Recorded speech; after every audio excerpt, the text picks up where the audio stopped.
Sweet, sweet music to get us started. Ladies and gentlemen, welcome to another episode of Running on Scuffs. We're here for our sixth episode, if you include our playoff predictions episode. We are here with our lovely crew who's back ready and once again. And just to throw it out there, I know a few people watching have commented. I know you crew have commented on this. I have something behind me. I have something on the wall. So not everybody agrees with Truex, but at least you can agree that it's not a white wall in my background anymore. So we're going to start off with our lovely casting crew, starting with our producer, Peyton. How are you doing tonight? This has undoubtedly been the worst week of my life. I'm not gonna cry, but I want to dedicate this episode to my dog who I had to put down yesterday. He was my best friend. He was my reason for living. And without him, I wouldn't be here today. And he wouldn't know I was dedicating this to him, not in the slightest, because he didn't pay attention to technology. But I know it. And I don't know how to feel without him. And I want to thank you guys for helping me through it this far, because it's going to be a long road. Absolutely. I want to thank you, Peyton, for sharing that. I know everybody in this group, and I'm sure a lot of you watching, have pets, and pets are just as much a part of our family as anyone else. So, our thoughts go with you, Peyton. I know this has been a tough time, but we appreciate uh, you being here and you guys fighting through it. Logan, I know you have some thoughts on that too, buddy. How are you? How you doing tonight?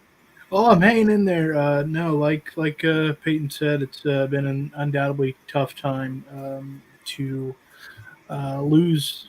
You know, animals aren't like family; they are family, and so he was in many ways Peyton's daily purpose, and so it's been an earth-shattering experience because he was only 8, and this all came on very suddenly last week, as you all know. And so it's been just a whirlwind of emotions. I cried and cried last night and this morning. I'm surprised my eyes aren't as big as his, to be honest with you, just from swelling. But it is extremely difficult. And I want to thank both of you and everybody that's in our group, really, that eventually will see this episode, for their love and support. It means a lot, truly. And we're going to find a way to continue his memory and his legacy. And we know deep down he's not gone. He's just in a different realm. So we've already kind of seen some signs of that. So we're hanging in there as best we can. And thank you for Justin for allowing us the platform to pay a quick tribute to the most beautiful boy on God's earth, old Gimli.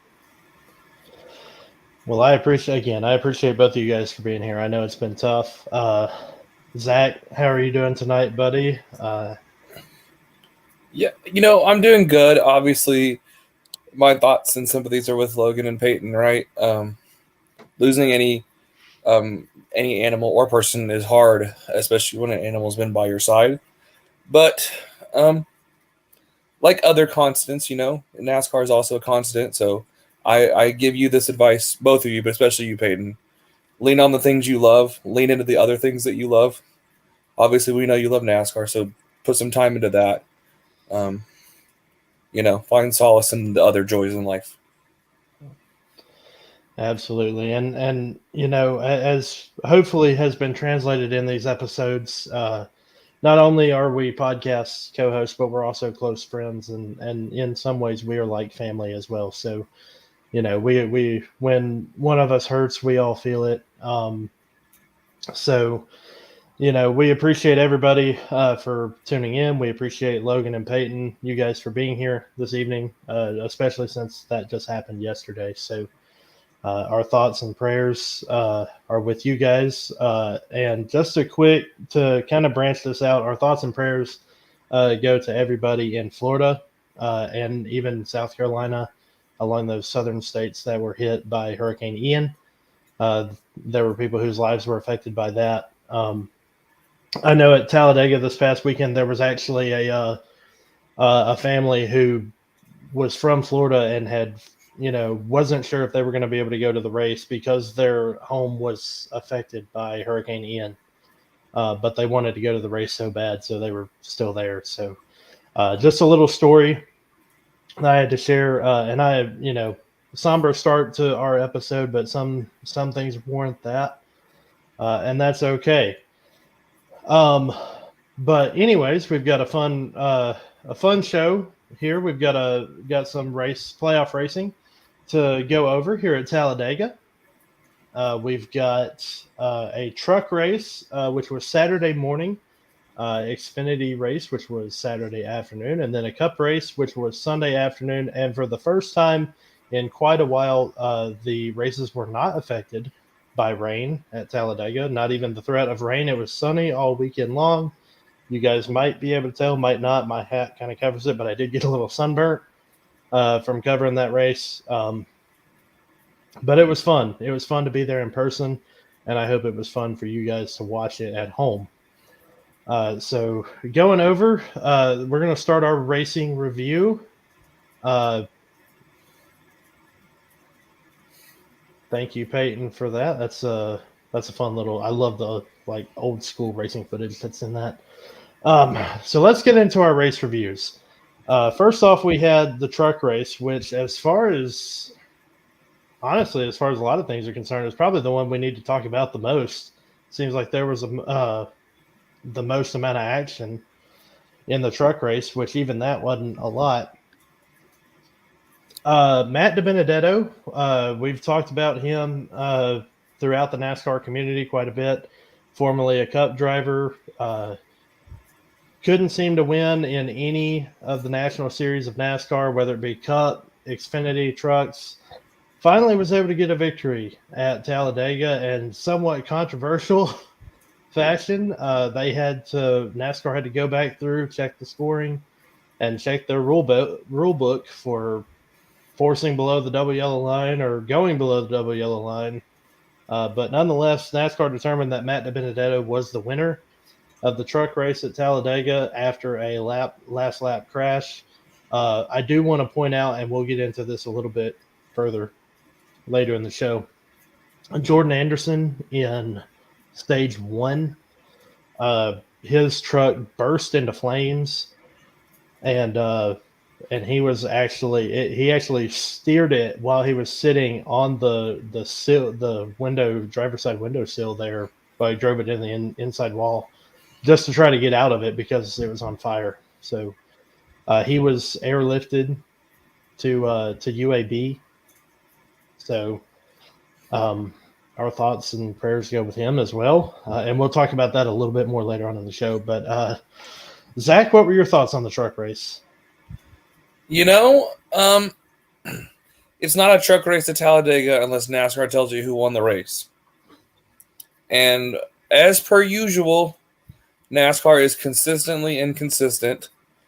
I have a couple of issues with this, and I know that we've talked quite a bit about safety the last few weeks, and that's wonderful. But here's a case, in my opinion, of NASCAR overcompensating for safety. They threw the caution like a couple hundred feet from the start-finish line, as if the wreck was seemingly not going to happen. Let them race. If you're that close to the finish line, let them race to the line. And quite frankly, in my opinion, Matt DiBenedetto was not forced below the double yellow line. He went below the double yellow line. And Brett Holmes should have won that race, quite frankly. Yeah. But you know what? Congrats to Matt DiBenedetto. If you have to get a win that NASCAR gives to you to validate your career, then kudos to him. Fair enough. Logan, what about you? You have anything to piggyback off on that one? I see it entirely differently. I'm just going to focus on the fact that Matty D finally got his win. Yes, under controversial fashion, I'll give you that. But if you didn't enjoy that moment, that obvious relief that he felt getting out of the truck, and just how thankful he was, if you didn't enjoy that on some level, check your engine and give it some gas, because Maybe you disagree with some of the political stances that Matty D has taken in recent years, and that's your prerogative. But there's no doubt that he's a good guy and a decent individual, and he's had a damn tough road because until he got to the Wood Brothers, everything he ever drove in, he completely outperformed. And unfortunately, he came up a little short in that 21 car, though Harrison Burton's rookie season is making you question that opinion. I'm just thrilled for him. I'm extremely excited to see it. I was thrilled to see it, as you guys know. I was quick to be in the group chat. We can talk about the circumstances in NASCAR, and yeah, there will always kind of be that haze, like a rain win, right? But Matty D finally somehow gets one, and I think that was a special moment, and it's something I'm going to celebrate. That's a fair point. One way or the other, however we feel about it, Matt DiBenedetto is officially a Truck Series winner. Justin, you were there. Well, where was your point of view when this happened? I know you spent quite a bit of time in the infield, but were you in the stands for this one? For the Saturday races, I was in the grandstands for both the Truck and Xfinity. I originally, when it first happened, I thought that Brett Holmes won. Because he came across the start and finish line first. I saw the wreck unfold, but there was so much chaos and I was trying to capture everything on my camera with the wreck that I didn't actually see Matty D go below the double yellow. So I missed that a little bit, but I do know that it was like we stood there for 2 minutes waiting, if not more, waiting for NASCAR to determine who won the race. And then I know when they announced Matt DiBenedetto as the winner, they were, some people cheering, some people booing, and it was a pretty mixed bag of reactions. But after going back and watching the replays of it, like from the TV broadcast, it was. I think it was close. I think either way they did it. I'm not sure. I think Brett Holmes, honestly, I probably should have won that race, but you know what? Nonetheless, it is what it is. Matty D got him a win. It's probably more popular than Brett Holmes, although Brett Holmes was kind of a hometown driver. This just goes back to everybody's favorite Talladega robbed winner. I listened to a podcast and they call him the robbed goddess. Not this person, but everybody that's a robbed winner is called a robbed goddess. And let's talk about Regan Smith in 2008 when Tony Stewart robbed him. This is what I'm talking about. Going all the way back, ever since the double yellow line rule has been instated, we've seen robbed winners, especially at Talladega, but also at Daytona. And it just feels like now whenever you get the double yellow line rule involved, NASCAR's picking and choosing when to apply it and who to apply it on. Yeah. Well, you're always going to have those. You will always have those debates when it's judgment calls, though, whether they're right or wrong. No matter what your side is, the moment you're making a judgment call as a sport and not letting the quote unquote athletes completely decide it, we're going to have this debate. Yeah, that's a fair point. I think it's it's always going to be a judgment call. Obviously, I don't think it was. It's so difficult because in the stands, what I saw was Brett Holmes cross the start and finish line first, and I think that in that respect, that's who should have been the winner. And this is where I agree with Dale Earnhardt Jr. They should just get rid of the double yellow line rule in the first place. If you want to be, and I understand there is a safety aspect to it, but if a driver is on the last lap, if they want to go all the way down to the infield grass to try to fight for a win, then as long as they're not on pit road, exceeding that pit speed, then so be it. There was another incident. I don't know if you guys saw it on TV, but the crowd was crazy about this. There was a member of Hailie Deegan's pit crew that ran out almost to the edge of the track to pick up a loose tire. And that particular member of her crew was actually escorted off the premises because of that. It was far too dangerous. I just had to throw that in there. That was another little bit of controversy that happened in the Truck Series race. Did they show that on the television? That was shown and talked about heavily on the broadcast. Yeah. We saw that, and I was like, and I mean, it was still under green too. I think that, I mean, it was insane that like, as a matter of fact, it didn't actually register until like after it happened that like somebody actually went out onto the near like edge of the track to do that. But that was crazy. That was about it. Stage 2 of the truck race was relatively calm. Everybody just kind of got single file and just ran that stage out. Do we think a lot of that had to do with the Jordan Anderson wreck in stage 1? Like, I think a lot of the way we can explain the Cup race is through the safety concerns that they've had after Texas. But do you feel like the truck guys kind of mellowed it out there because of the whole Anderson thing, or is it just kind of a product of like a lot of inexperienced and a lot of like varying levels of experience in the truck field, and you have guys who just all together they collectively want to run it out for different reasons? I think Jordan Anderson, I think his issue may have had something to do about it, but I think overall Jordan Anderson's incident was just honestly, just a freak thing. But I think the way I got it was, even though drivers in interviews throughout the weekend, they said that they weren't really affected by the recent tension about safety in NASCAR, but it seemed like their driving said otherwise, because we all know Talladega is Talladega. It is wild. It is chaotic. It is known for, I mean, literally the big one, at Talladega. That's something that you always expect. And it seemed like, as far as like all 3 series are concerned, we really didn't see that. And honestly, I think, it seemed like to me the drivers were a little bit more conservative on the track because of the recent safety concerns, even if they said they weren't, if that makes sense. Like, I got to, before the race started, I got to spend a little time with Grant Enfinger and Carson Hocevar, and both of them said that they were going to go all out. They were going to push for points.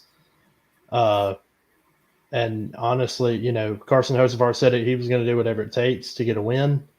And it just didn't seem like, when they got on track, it didn't seem like that intensity was there. So yeah, kind of. I just like that whole attitude like summarized the entire weekend. I don't know. I feel like we're touching on a lot of different bases at one time, but just kind of thinking about that, like, it was a very odd weekend at Talladega, and not in the way that we're used to, I feel like. Yeah, it certainly felt like that. It definitely did not feel like a Talladega-esque type weekend. Certainly not in the ways that we're used to. But nonetheless, that was not the only race we had on Saturday. We had the Xfinity race as well. AJ Allmendinger finally gets a super speedway win. And when he got out of the car, he was asked about after winning, does he still hate super speedway racing? And his answer was yes, he still hates super speedway racing, even after getting a win there.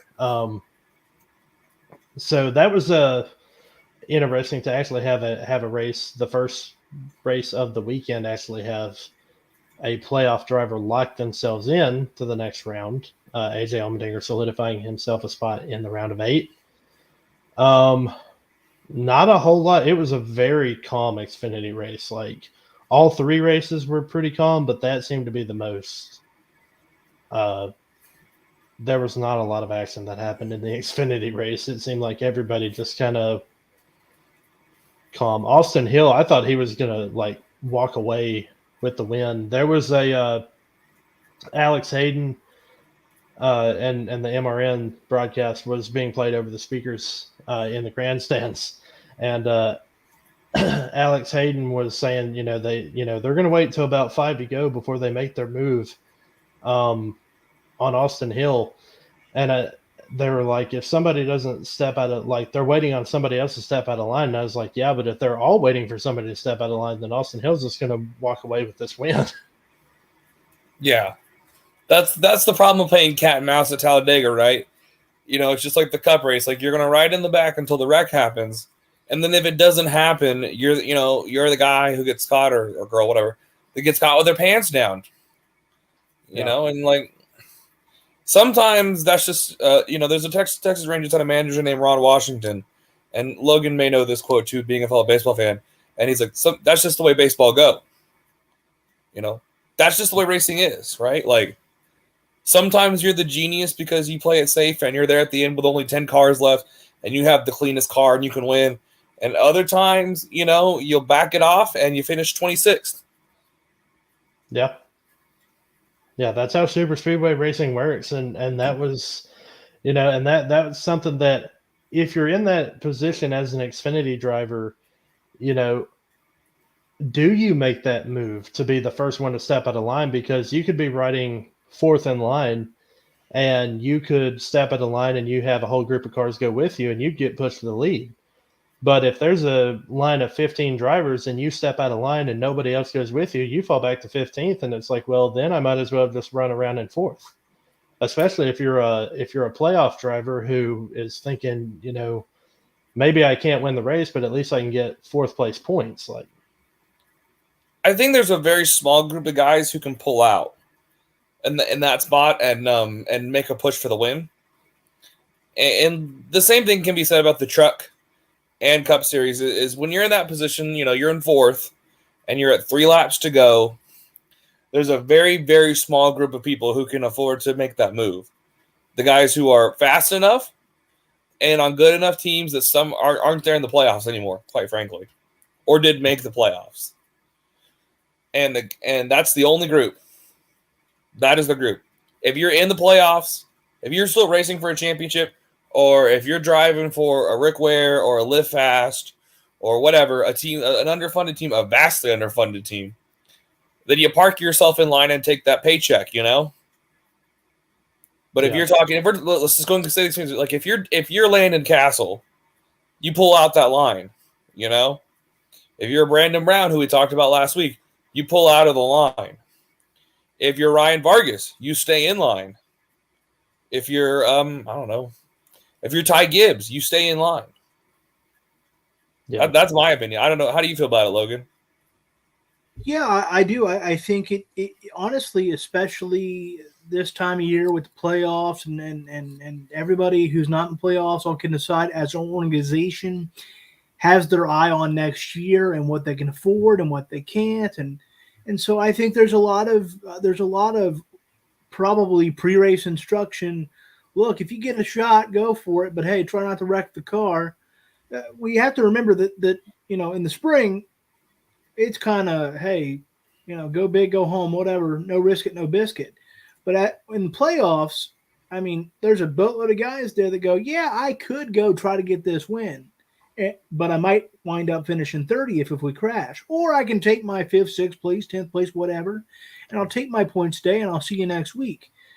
So I think that factors in, and I think that some of these underfunded teams are already looking at next year and what do we have to build and what's our inventory like. There's a lot of factors that go into this thing, and frankly, I think Justin hit the nail on the head. There are, for the first time in a long time, legitimate safety concerns in the sport, and I think there was kind of an unspoken gentleman's agreement that, hey, to some extent, we'll do all we can. And whether everyone said they were trying or not, maybe in the subconscious it got to them because, we go back to the baseball thing, Zach. Sometimes that 9th inning guy might come in and say, I'm 100% confident, I feel good. But if you've blown the last 2 saves, it might be in your head even if you don't think it is. So it becomes kind of a subconscious mental game. So I think there's a lot of different factors. Playoffs this time of year. I mean, if you're not in the playoffs right now, you're already looking at 2023 in terms of what's my inventory. We know we have Daytona on the schedule to start the year. So yeah, there's a lot of varying factors.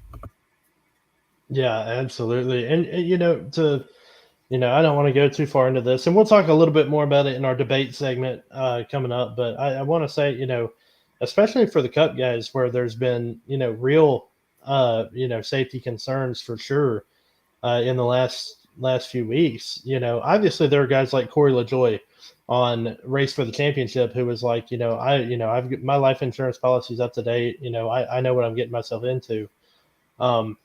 Sure.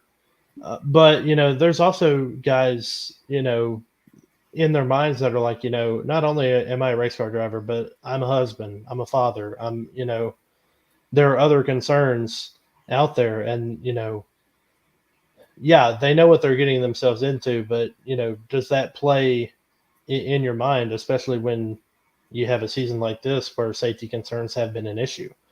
And it's like you said, Logan, they may say that it doesn't play, but there may be a subconscious factor there. But anyway, we'll move on from that. We've got a few things we need to talk about, and again, we'll get back into that a little bit in our debate segment later on. But before we get to the debate segment, let's get into some feel goods. Another fine graphic here from Miss Peyton Moore. We got a few news stories we need to talk about. First and foremost, this came out earlier today from Jordan Bianchi and The Athletic. AJ Allmendinger will be driving full-time in the Cup Series. Once again, he is going to drive the 16 car for Colleague Racing. We've seen him get a win with that team in 2021 at the Indy Road Course. He was very close to getting them a win at COTA this past year. So yeah, and he's run, even when not just the road courses, anywhere he's run the 16 car, he's run pretty well this season. He's been running that on a part-time schedule this year, so he'll be in that full-time next year, assuming with Justin Haley as his teammate in the 31. So Zach, I saw your reaction. Let's get your thoughts. AJ Allmendinger's going full-time Cup racing. What you think? This is awesome.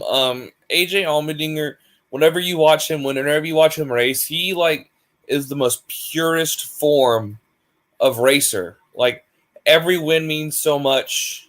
Every race seems to mean the world to him, and it's so much fun as like a fan of the sport outside of my own drivers and stuff. And I really like AJ. It is fun to watch him race, and it is a pleasure to see him wheel a stock car anywhere.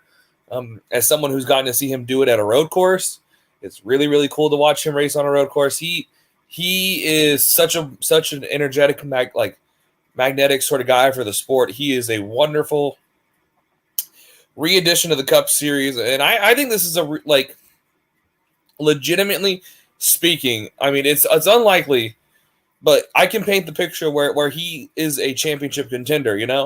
If he wins enough road courses in the regular season and stuff, or other tracks as well, super speedways, short tracks. He's a very good short track racer, and gets himself through that first round. Obviously we're in the middle of round 2 right now. That sets up with a trip to Talladega and a trip to the Charlotte Roval, and then of course a trip to Martinsville. And you never know, man. Colleague is all about trophy hunting, all about winning races, and when you make that comment and you have that opinion, and that is your team motto per se, there's nobody I'd rather have behind the wheel of my car that's going to have fun and put that car in victory lane than AJ Allmendinger. Yeah, I agree with you. I think Logan, I see you shaking your head there. You kind of agree with that. You have anything you want to add to that? No, I think Zach covered it 1,000%. I agree. I think that was good. AJ Allmendinger, he's I agree with you. I think in a certain world, I think there is a legitimate path for him to make the championship for. Colleague a few weeks back was in the conversation for potentially picking up Kyle Busch. I know that those talks obviously fell through with Kyle Busch's his RCR deal.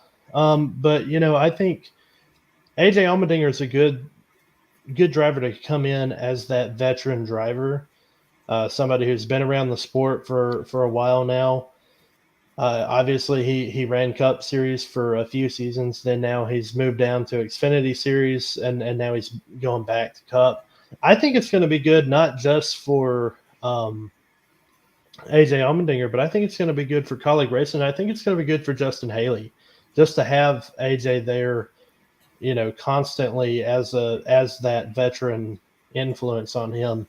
We've seen Justin Haley have a couple of surprisingly good runs, including Texas. He ran pretty well. We saw him have a third place finish at Richmond earlier this year. So, I think having AJ there for Justin Haley will help give him the extra boost he needs to potentially go and race for Cup wins. Zach, you look like you had a comment for that as well. I mean, I just think this is a really good move for the whole sport. In an era where we're talking about needing more personalities, AJ is a personality. AJ is just really, like I said, really lively person. Like, I don't know people. I can't find people who root against AJ Allmendinger. I really can't. I mean, I'm sure someone does. Don't get me wrong. Somebody does, I'm sure. But they're hard to find. And I think in a sport where everybody roots for their own drivers, and most of us see the sport through their drivers' lenses, myself included, AJ's one who doesn't get crossed up in a lot of people's, problems, I guess you could say. And therefore, between his lack of rivalry with other prominent drivers, and when he wins, it's fun, and it's like the most harmless thing, man. And it's just, he's just really great for this. I feel like I'm repeating myself, but I am just so excited for him, and I am so excited for all of us next year. And this car seems to be suited to someone who has a road racing background with IMSA and multiple different cars and stuff. So this just really, really plays well for him, I feel like. Yeah, I think it adds a aspect too of it. It's really cool for us to see as fans, because we don't see this very often. Typically, when a driver leaves the Cup Series, they don't come back unless it's maybe a one-off or race here and there. But AJ Allmendinger was a full-time Cup driver. He went. There was actually a year or two where he didn't race at all full-time. He was part-time Xfinity. Yeah, and then he went and drove for colleague full time, and then after running a part-time schedule with them in Xfinity, and now he's run full-time Xfinity for a couple seasons and part-time Cup, and now he's going back to full-time Cup racing. So, it's just something you don't typically see, and I think it's really cool to have that. Well, we one thing I think we have to mention before we move on is we know that for him, a lot of that is factored in on family and his family dynamic. And, let's be honest, family dynamic changes. Kids get older and less dependent. And maybe, what fits a few years ago versus what fits now can entirely change depending on where you're at with your family life. Absolutely.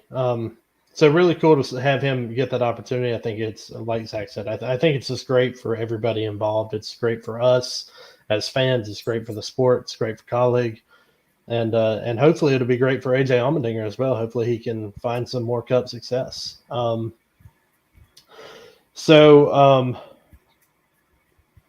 It completely dawned on me that before we started this segment, we completely overlooked the Cup race in our race review segment with Chase Elliott getting the win. But we'll talk about it a little bit more in our Scuffed Up segment. We'll go over the Cup race there. So just wanted to throw that out there.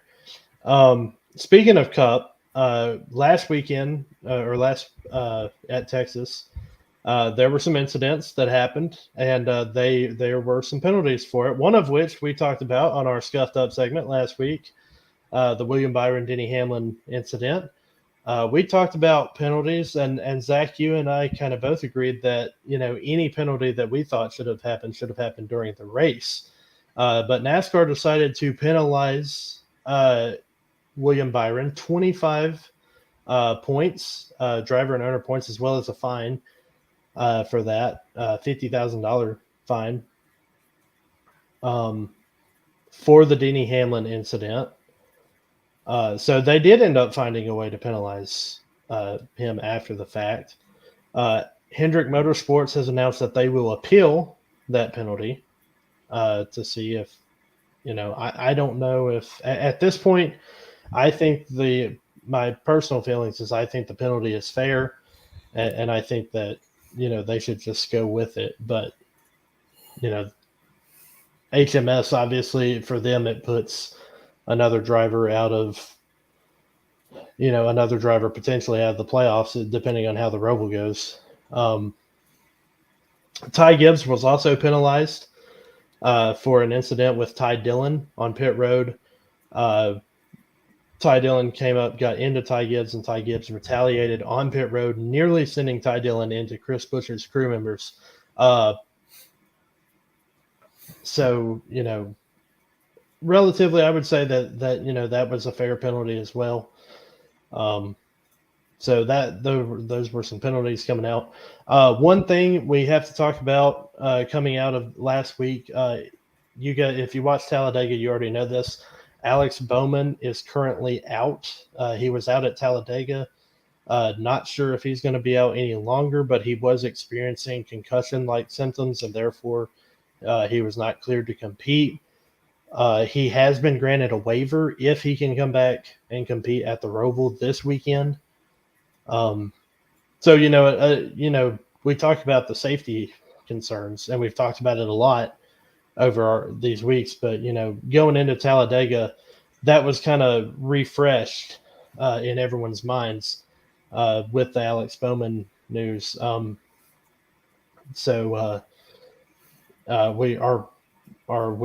wish Alex Bowman a speedy recovery. Hopefully, there's been no announcement for sure, but hopefully, by the grace of God, hopefully he can come back and compete at the Roval and at least have a shot to make the round of 8.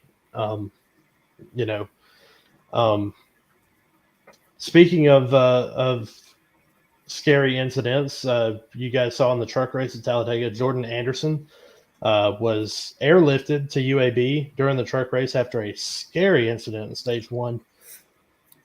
Which could have been a lot worse. Obviously, I don't want to, underplay what happened because it was very serious, but I do want to appreciate how serious it could have been because his truck just burst into flames, and I was able to get a relatively decent picture of it, which, I'll be trying to post a little bit later on the website, but that was a scary incident. And Logan, I'll let you you give your comments on it, and then Zach, I'll go to you about it. But what was that like at home watching that incident unfold? Terrifying, in a word. Absolutely terrifying. I want to give credit to the AMR safety crew, who was, right there, and probably made a positive difference in terms of the outcome, because I know that he has some relatively serious burns, but it could have been so much worse. And so my hat's off to NASCAR safety crew. We got to stop these big fires somehow. And that is really, it feels like it's a problem throughout all 3 major series, let alone just the Cup series. And so, to me, we got to find a way to because, it was terrifying to see. He got out of the truck while it was still moving because he could not see or breathe or anything like that. And then to see him get out and the truck take a hit at the same time, it was just I know we're having a lot of issues with safety, but we do need to acknowledge that it's a walking miracle that these vehicles are still safe enough that he walks away from that relatively okay. So yeah, it was terrifying, and prayers up to him. Really put a damper on the truck race. You could, I don't know what it felt like in the audience, Justin, but the difference in tone on the broadcast was palpable.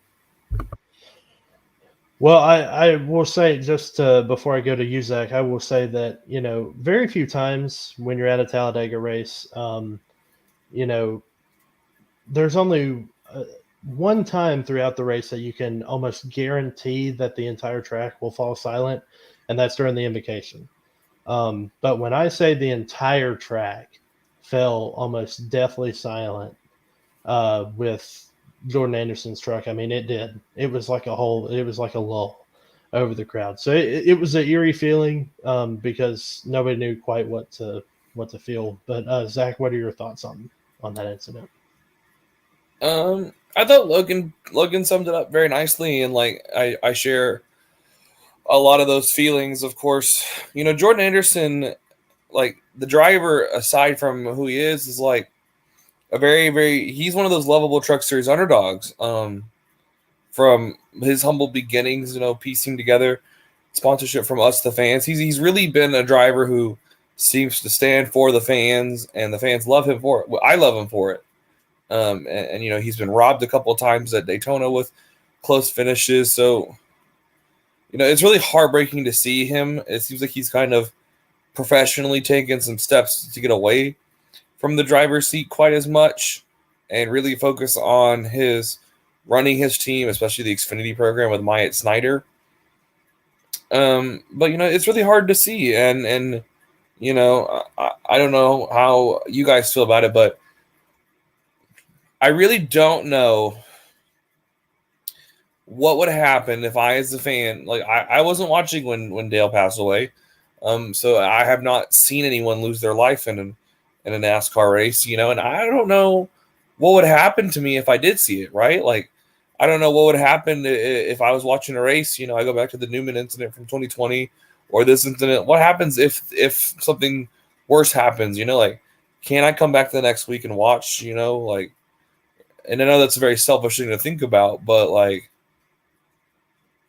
there's a whole generation of us fans that grew up without ever seeing it live or really watching a race, and having that happen.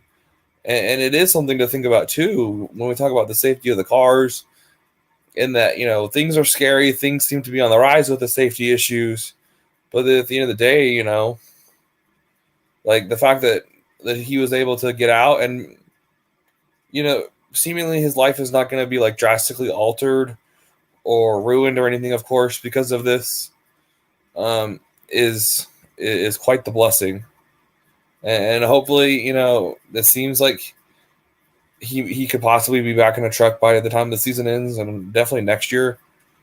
So yeah, just a really, really scary and like really introspective sort of moment I think a lot of fans have. Yeah, I would agree with that. It's just a scary incident all around. And again, we're thinking about Jordan Anderson. Hopefully, he can get back on track pretty soon. I did hear that hopefully he should be maybe not completely healed, but in a much better position in a few weeks from now. The Truck Series next race is at Homestead in a few weeks, so not sure if he'll be there for that, but he said that he would keep everybody updated on his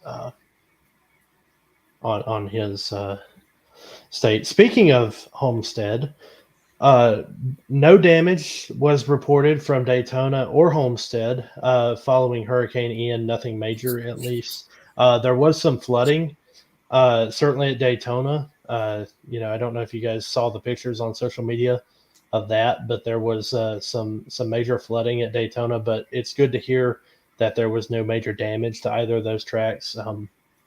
Natural disasters are something that nobody can, very few can predict, and nobody can stop. So, we're thankful for those that a relatively good report from both tracks, especially Homestead, where we're going to in just a few short weeks. So with that said, we're going to get ready for our debate segment. But before we do that, I want to go ahead and go over a quick Cup race review. Chase Elliott got his 5th win of the season at Talladega.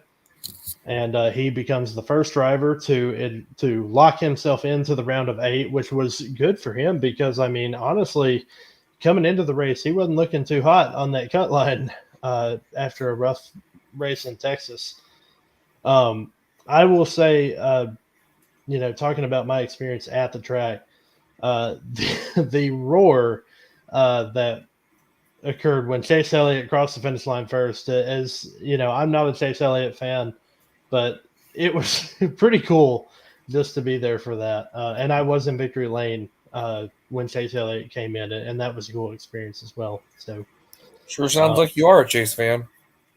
hey, when you get to see something like that in person for the first time, it could have been Cody Ware who won that race. It still would have been a cool experience in victory lane. It would have been a much cooler experience than Cody Ware won. I got to, I have a little bit of bias towards that because that was the first time I've ever had a victory lane experience like that. So it was cool.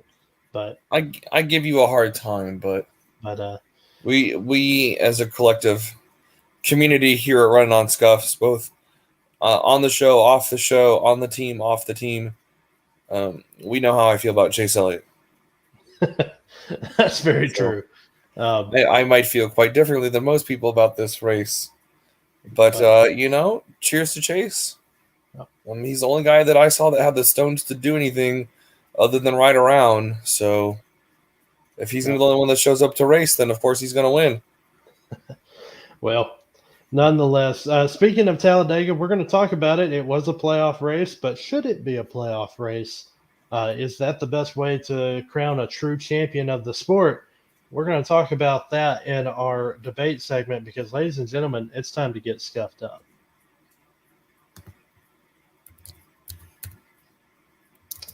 All right, and I kind of foreshadowed to it here. This is our debate for the night, and you guys know we're gonna go with it, and we're going to. I'm going to end up picking a winner. I'm going to go off screen after I give it to you guys. Talladega has been a playoff race ever since the elimination style playoffs have been around. Even before then, even in the chase style format, Talladega has been a playoff race. The question that I want to give to you guys is, should Talladega be a playoff race? It's very wild. Anything can happen. A lot of times it comes down to what many consider to be luck, right place, right time, avoid the wrecks. Is that the truest way to crown a real champion of the sport, especially here in the playoff era? Logan, we're going to start with you first. I'm going to take myself off the screen, and I'll be back to pick a winner of your debate. Yeah, absolutely. I think it's a great thing to have Talladega as a playoff race. It gives those guys that maybe aren't as great at the cookie cutter mile and a half a chance. Look, the reality is this system is built for Game 7 moments. Talladega, Daytona, they give you Game 7 moments where you didn't see that person either getting into the playoffs or advancing. Now, sometimes that doesn't hold true. Like Chase Elliott winning, you know, there's an argument to be made he may have advanced anyway. But again, he was on that cut line, had to do what he had to do. No, I think it's great to have Talladega as a playoff race. We should throw a couple, quote unquote, monkey wrenches. Look at it this way. Sometimes a better team, we know they're a better team, but they go on the road and they don't win the game. Even though we know they're a better team, they went on the road, they lost the game. And sometimes that happens. So, yeah, quote unquote, the better car may not win, but it's just as legitimate part of the sport as any other race is. Look, Talladega and Daytona are a huge part of this sport's history. And I think anytime you have them in valuable races, that's only a good thing for the sport. People like watching super speedway racing. People like the uncertainty, the unpredictability, to know that everybody truly has a chance. And, you know, where else do you get that? Where else do you get that? Where else can in any other sport, we watch college football right now, boatloads. These people that have minus 25 lines and things like that and don't have a quote unquote legitimate chance, Talladega provides that chance. And so people that wouldn't necessarily get their chance to go to the round of 8, that's cool. And it is legitimate because That's the way the system is. We can sit here and say, well, that's not legitimate, or this is like it is, because that's the system. We can play woulda, shoulda, coulda. We can, but Joey Logano is a champion. Brad Kay is a champion. That we can sit here and Chase Elliott is a champion, even though 2020 has the most unique, odd schedule of all time. So this idea that it shouldn't be is just silly. You like the what's going to happen there aspect, because what are we going to do? Put them on a bunch of mile and a halves where we have an idea of how it's going to go? I mean, what's the reality is NASCAR is for entertainment, right? That's the best way to go about it. So yeah, I think absolutely Talladega should, if for no other reason than the prestige of the track and how important it is to the sport. Talladega, on name alone, has earned the right to be a playoff race. Absolutely. Oh, Logan, what a sweet, simple mind. I wholeheartedly disagree. And it's not so much about like the luck factor, but doesn't NASCAR have the 100% rule where drivers are required to give 100% at all times? And I would argue that with the way that these guys race and the fact that, a good majority of the veterans in the field, my driver is certainly guilty of it, just ride around in the back. How is that 100%? How can you legitimately crown a champion and put this race that deep into that process of being of crowning a champion when half the drivers are not able to go are not willing to go 100% because of all the wrecking and the dangers of it, and on top of that, you're right. Look, Talladega is a very, very special place, but there are plenty of special racetracks that are not represented in the playoffs. Daytona is not represented in the playoffs. Indianapolis is not represented in the playoffs. And I would argue that those two are at least Daytona is just as special, if not more special than Talladega. I don't know. I feel like NASCAR hit the nail on the head in the schedule with the Daytona regular season finale. So I asked myself, Zach, that's really like 2 playoff races, isn't it? For however many drivers that may be eligible to make the playoffs and win on their way in, and also guys that are possibly, not making the playoffs because somebody else wins. That's a playoff race. The Daytona regular season finale is absolutely a playoff race, in my opinion. In that sense, it's a go or go home race. And on top of that, do we need more? Do we really need more down this final stretch? Do we need randomness when it comes to crowning a champion? I feel like the format is random enough that we don't need a race at Talladega. I feel like a trip to Talladega would play much better with this whole randomness in the regular season, right? Look, and your argument is that anybody can win and anybody can use it to advance to the round of 8, but there are only 12 drivers eligible to advance to the round of 8. There's at least 30 guys eligible to make the playoffs. If you ask me as a fan, and let's just use a guy who's been pretty decent at super speedways, but has never won before, Corey LaJoie. His win hits different if it gets him playoff eligible than if he just wins the playoff race at Talladega, in my opinion. It hits a little bit different than it does now. And I'll also refute you on this cookie cutter mile and a half. This has been the wildest, craziest playoffs we've seen to start. We have 3 consecutive, not even playoff drivers at all win, and then a 4th one who had been eliminated from the playoffs. And this weekend, quite frankly, I think a consequence of those past 4 races is this weekend brought a very normal, mundane winner in Chase Elliott. So I would argue that these cookie cutter mile and a halves you keep talking about bring just as much opportunity for entertainment and drama as Talladega does, Logan. Well, my only rebuttal to that would be this, is that we don't talk about the weather affecting a playoff game, and that's kind of what tracks are. They're different types of weather. We don't say, well, that's not a legitimate win because, New England or Tampa Bay got beat in a snowstorm. And as far as you're right, we have seen more entertainment and variety with mile and a halves. But let's call a spade, my friend. At the end of the day, the only way Eric Jones won, and I'm thankful to God he did, but it took an extremely rare, crazy set of circumstances that would make even the biggest non-believer question if it was divine intervention.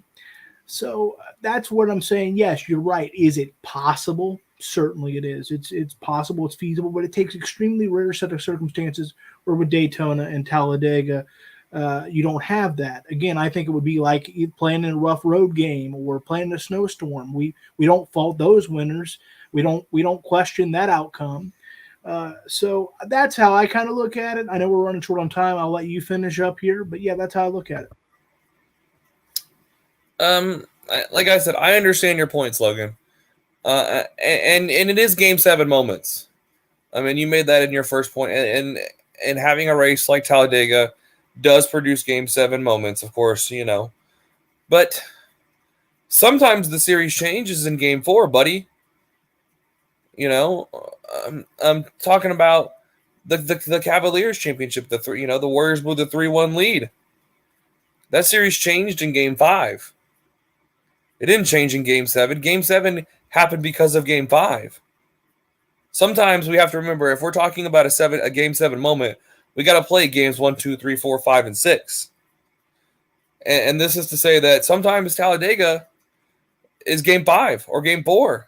And that has a ton of value, because it gets you one more night. It gets you one more chance, and maybe, you don't get that shock win to get to the round of 8, but maybe winning at Talladega, if you were to put a different track in there, that round of 12 sets up phenomenally for think about AJ Allmendinger next year.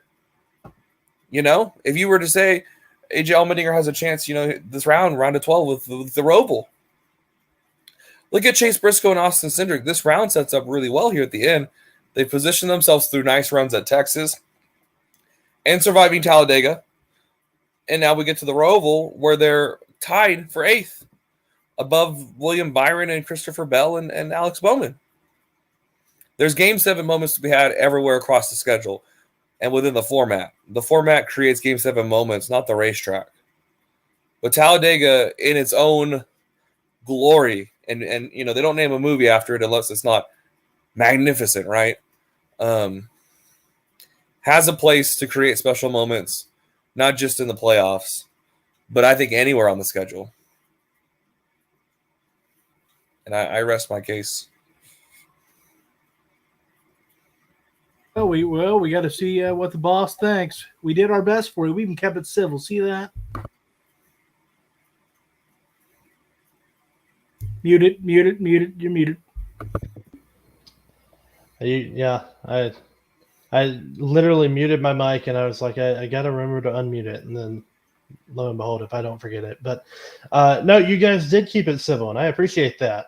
You guys were it was a very civil debate, and honestly, it's hard to pick a winner because I agree with both of your points. But the one thing I will say, I'm going to give the win of this debate to Logan because I do think that Talladega should be in the playoffs. And the reason that I'm going to state that, Logan, you kind of touched on, but I'm going to go a little bit more in depth on it myself.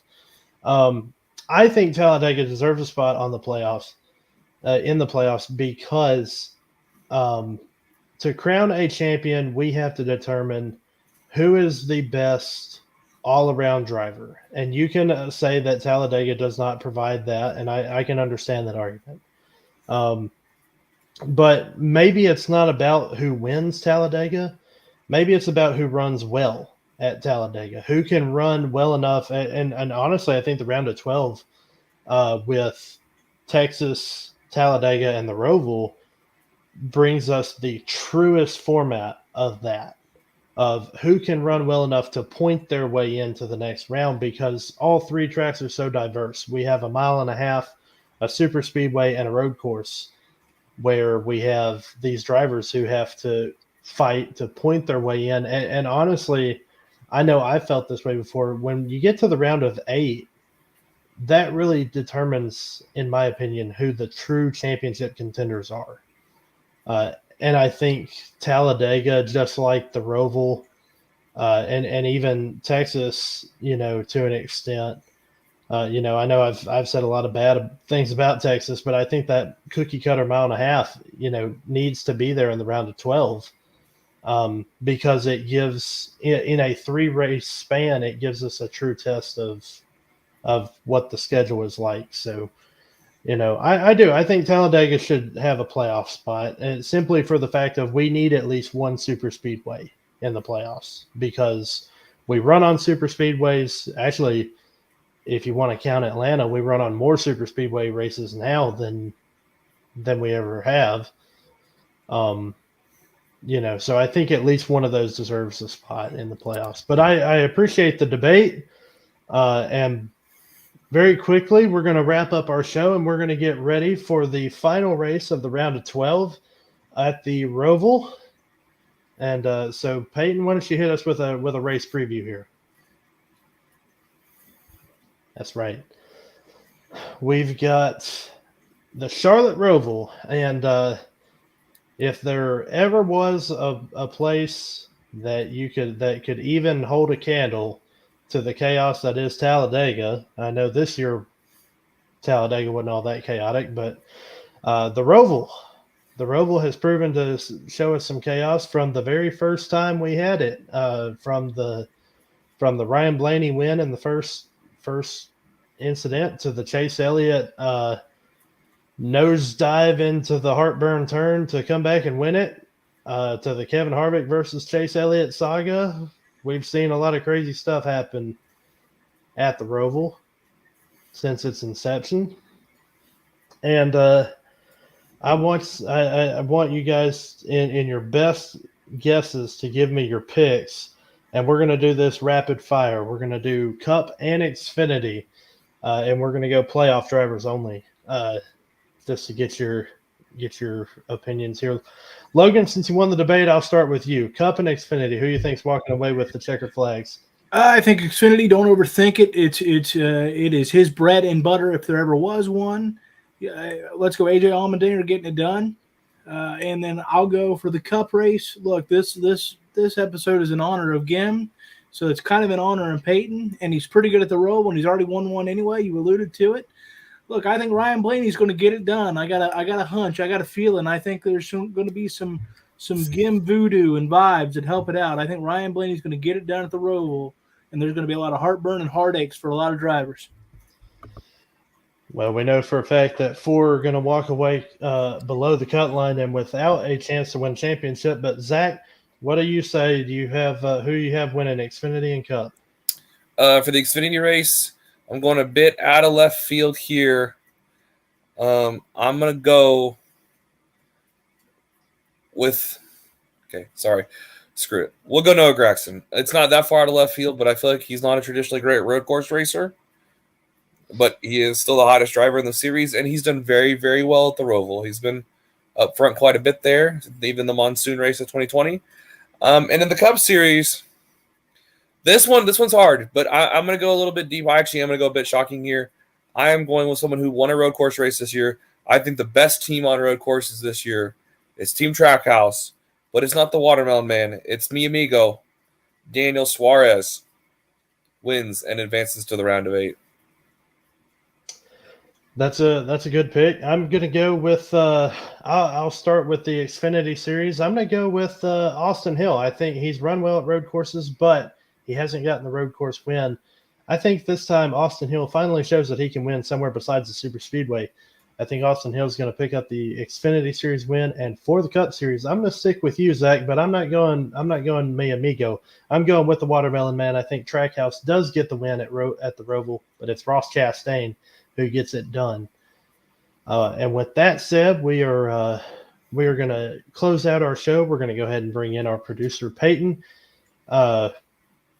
if she's available, and we're going to close out our show with some final statements. Peyton, we'll start with you. What are your final statements here?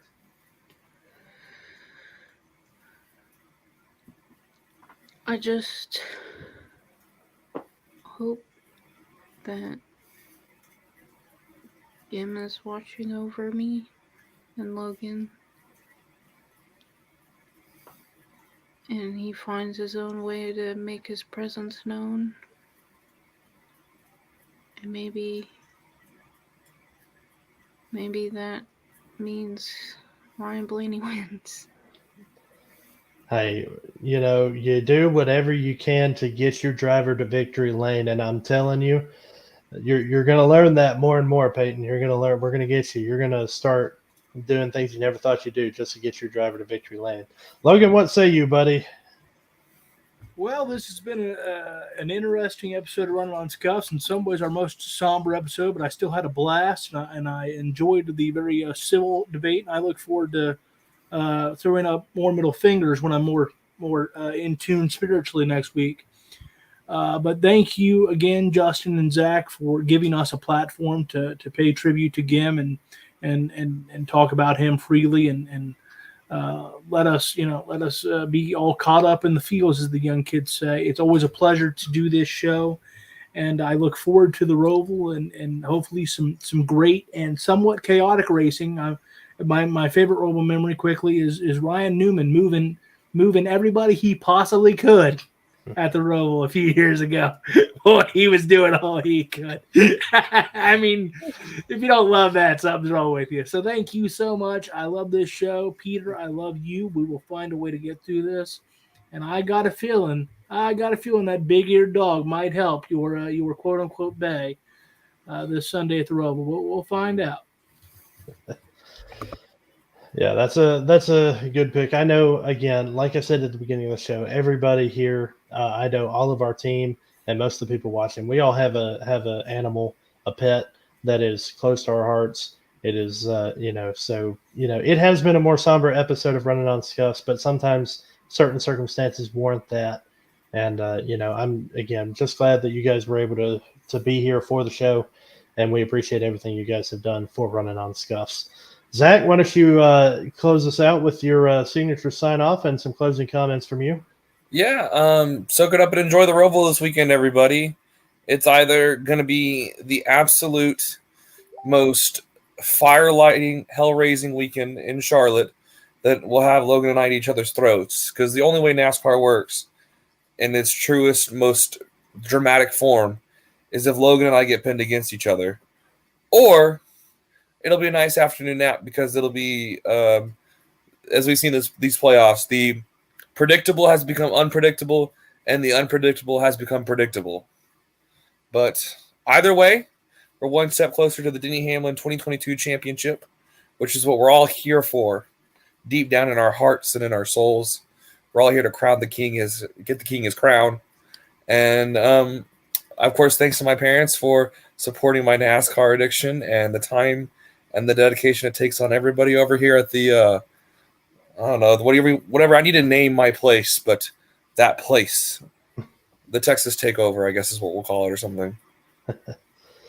Yeah, we appreciate it. Before we close, I want to give just a quick announcement. Jordan Anderson did a post on social media about an hour ago, thanking everybody for the texts, calls, and prayers. That he had to go to the ER last night for some side effects, so he is heading to the Wake Forest Burn Center tomorrow, getting better by the day. And a shout out to Dale Jr. for letting Kendall and his family use their plane to get home Saturday night. It made the trip home a lot easier. So just wanted to read that statement from Jordan Anderson. Again, our thoughts and prayers are with him. Zach, I wanted to piggyback off of you. You commonly do the signature sign off, and that is your thing where you thank your parents, and I appreciate it. But I want to give a shout out to my parents. Without them, this weekend at Talladega, where we were able to get things, get some great coverage for Running on Scuffs, would not have happened without them. So I appreciate them for that. And I appreciate each and every one of you for tuning in and watching, and I appreciate you guys on this team for helping make everything happen. So we will see you guys next week on Running on Scuffs. Be sure to like and subscribe for more episodes like this. Comment down below your thoughts, and we'll see you guys in the next episode.